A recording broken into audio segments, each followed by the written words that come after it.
Adding a department in Percent POS is a simple way to keep your business organized and your pricing rules consistent. From the System menu, tap Department on the left side of the screen. Then press the Add button at the bottom. Now give your department a name in the department description field, something like clothing, home goods, or sporting goods. If needed, set a high limit and low limit to control the price range for items in this department. You can also set an age required, perfect for alcohol or other age-restricted items. Next, turn on Active so the department is ready for use. Enable Scan Data if you want detailed reporting for this category.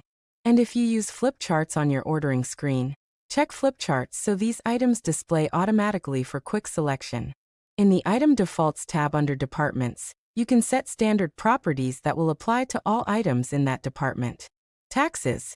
Here you can enable is tax inclusive, which means the item price already includes tax, and Tax 1, which applies the designated tax rate at checkout. Other available options include settings for weighed items, food stamp eligibility, prompting serial numbers, flip chart display, hot item tagging, layaway availability, fractional or negative quantities, and loyalty program exclusions. If your business serves food, remote printers keep your prep stations running efficiently. Open the remote print settings to start adding a printer. Press the plus sign, name the printer by location or function, select the device, and choose which order types it should handle.